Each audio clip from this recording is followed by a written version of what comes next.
alleged conspiracy problems. So we could be talking about Biden administration officials that could be getting pulled into this.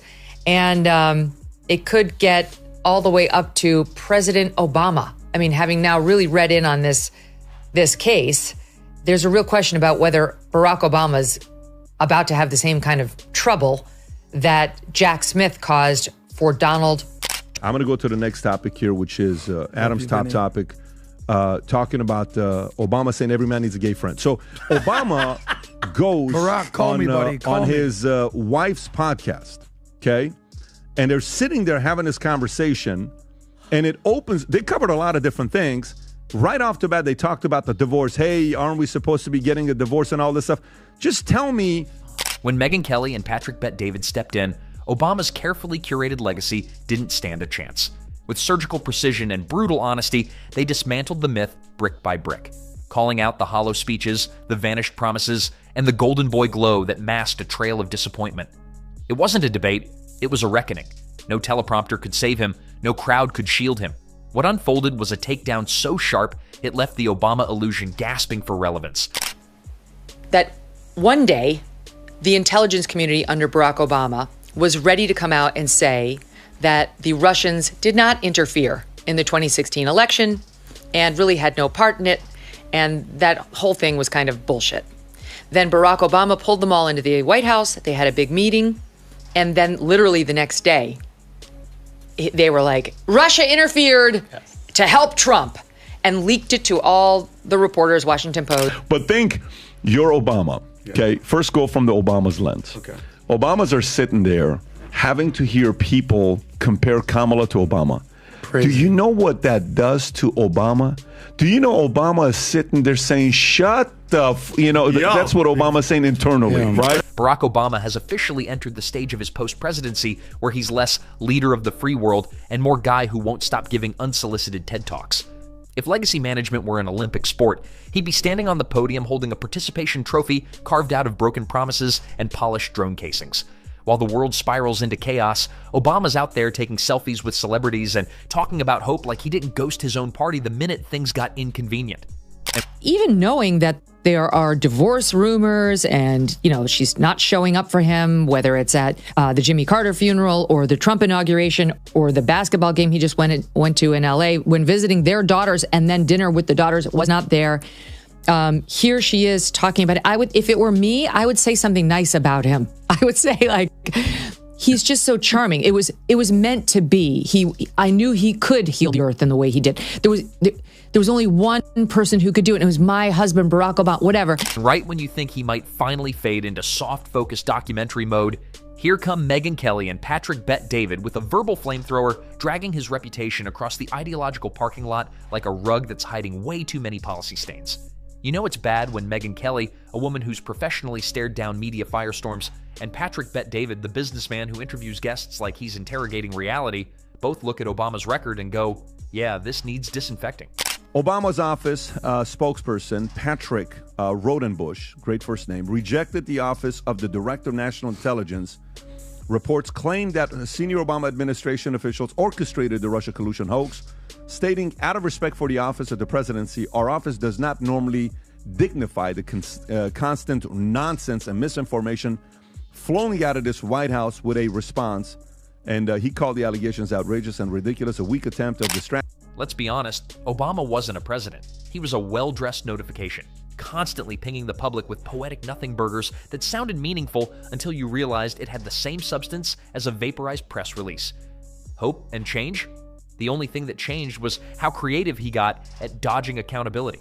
He made vague optimism look like a leadership style and somehow convinced millions that charisma is a substitute for action. Steele dossier because the boss has told them to get back to him with an assessment that says Russia did interfere and Russia meant to help Trump.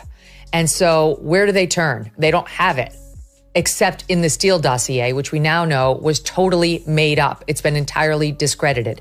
That was the best evidence they had. While Rome metaphorically burned, Obama was too busy curating playlists and trying to trademark the word nuance. Meanwhile, Megyn Kelly's out here rolling her eyes so hard they've circled back into her skull, watching the former president get applause for speeches that basically amount to, you should all do better. unlike me, who's already perfect.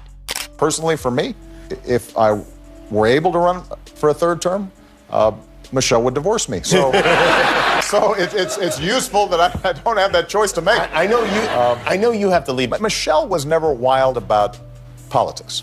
Michelle once explained to me, I try to organize my life not to have a lot of mess around. And politics is just a big mess. Patrick Bet-David, meanwhile, didn't even blink before shredding Obama's carefully curated image like a White House visitor log after a shady deal.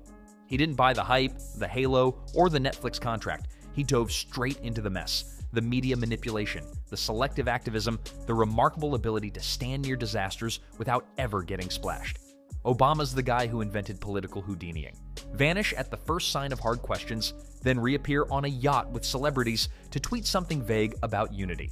The man could deliver a 40-minute speech about a policy crisis he helped create and somehow sound like a wise bystander. It's like watching someone light your house on fire, then calmly walk in and offer commentary on the blaze, while charging you for the water bottle. And yet, there he is, constantly invited back to advise a party he left limping in electoral disarray. The Democrats treat him like a holy relic, despite the fact that under his leadership, they lost nearly 1,000 seats across state and federal levels. If success leaves clues, Obama's trail looks more like a cautionary tale written in invisible ink. But sure, let's get his advice on how to win again, because nothing screams victory like vanishing during every midterm like he was allergic to turnout. Tell me what place Trump wouldn't go to on media where they would trash him.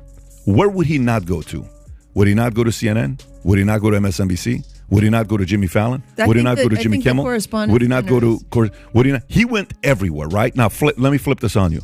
How many times have you seen Obama, Clinton, Hillary, any of those guys Biden go on Fox ever? How many times? The answer is never.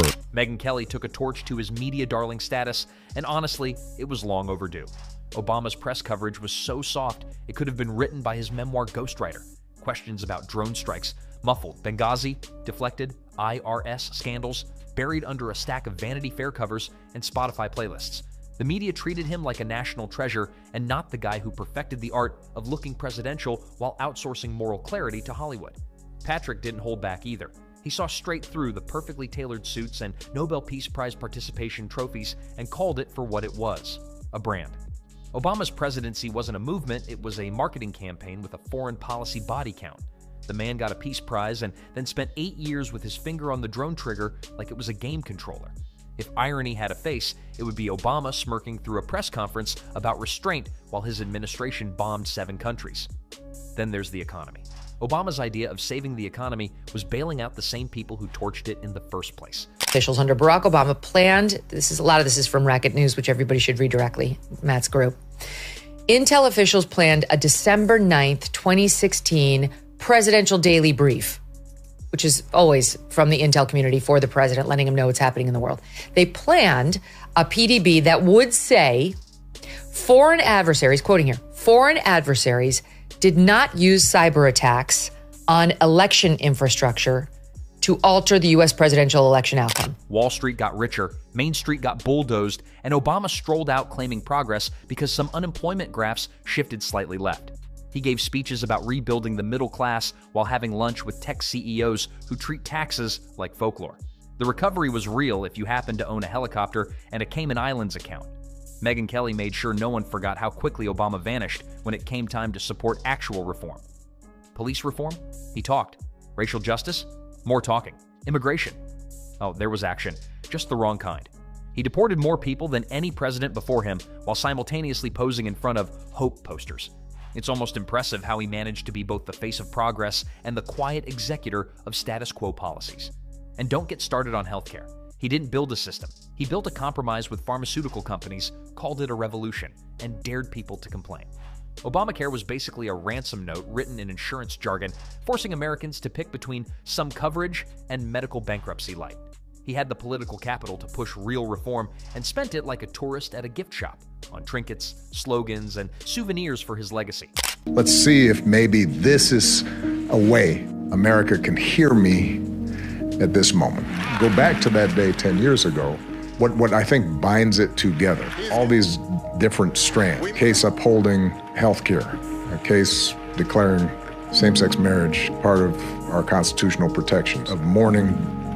I think what pulls it all together is that no one person did any of that. So he's sitting around on a June Thursday thinking about himself. Patrick Bet-David cut through all of it, pointing out how Obama spent more time curating his image than curating justice.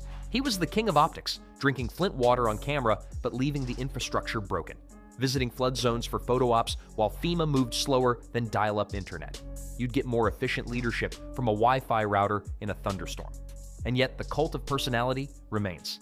People defend Obama like he's a Marvel superhero, not a former president with a trail of disappointments camouflaged in charisma.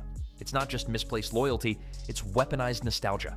The guy walked out of office and into the arms of Netflix, giving us content nobody asked for while the country stumbled through every mess he helped lay the groundwork for. And Megyn Kelly, sharp as ever, didn't let him get away with it. She called out the hypocrisy with the precision of someone who spent decades watching power corrupt in high definition. While Obama lectures about democracy from stages paid for by people with offshore bank accounts, Megyn's out here reminding everyone that this same man expanded executive power like it was his side hustle. Middle of the night, they wake up. Oh my God, Michelle, bed is wet. What, babe? I'm right here. Babe, is it already November? Did they already announce he's president? No, babe, today's the October 25th.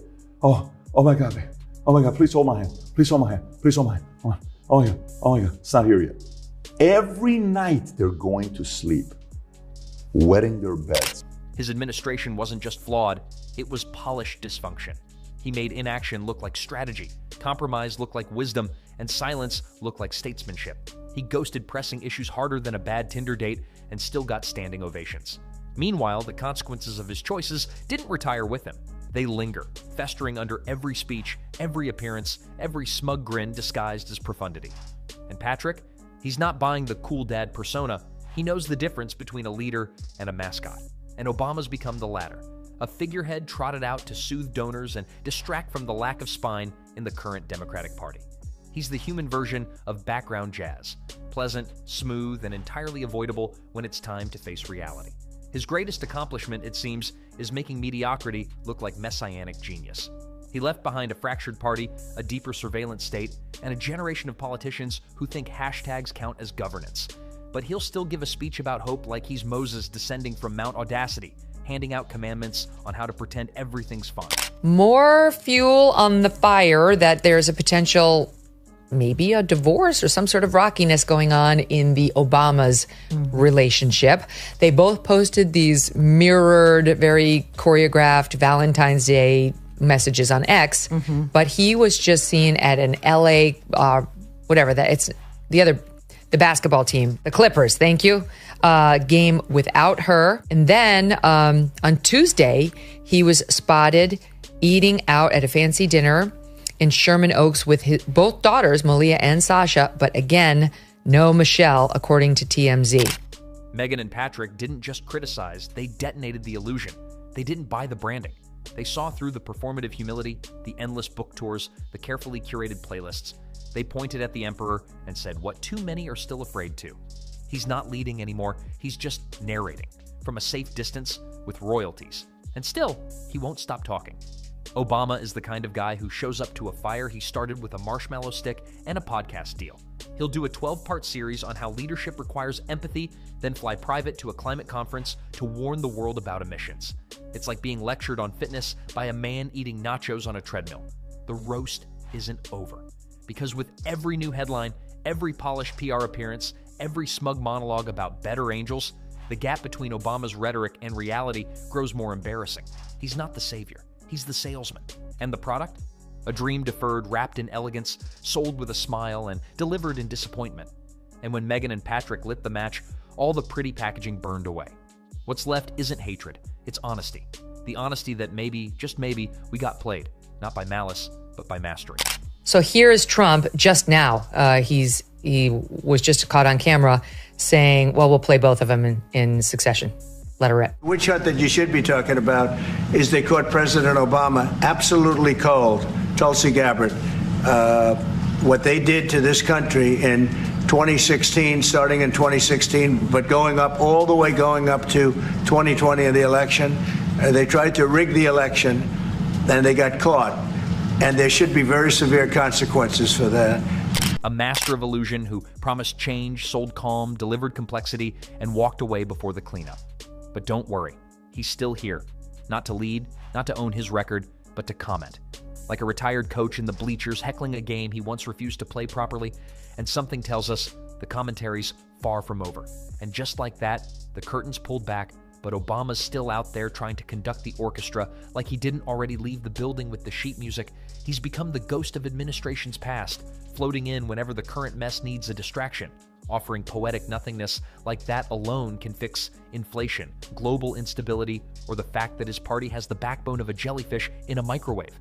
And while he's out there polishing his halo, the rest of the country is still coughing up dust from the economic rug he swept all those inconvenient truths under. Yet, somehow, he still gets hailed like he invented government, with pundits bowing to every syllable like it's gospel, ignoring the fact that most of it boils down to talk pretty, do little, disappear fast. Megyn and Patrick just dared to ask the question no one else will. What exactly are we still applauding? The speeches, the optics, or the illusion that we weren't sold a beautifully wrapped status quo with a Spotify playlist? Because the truth isn't in the headlines or the fanfare, it's in the silence. The silence when it mattered most. When it was time to take a stand and all we got was another carefully worded paragraph. Legacy? It's not what you say after the spotlight, it's what you did when the light was brightest. And as the myth crumbles, the applause fades. Because eventually, every echo gets swallowed by reality. And this one's still ringing, with just enough volume to remind us the story's not finished yet.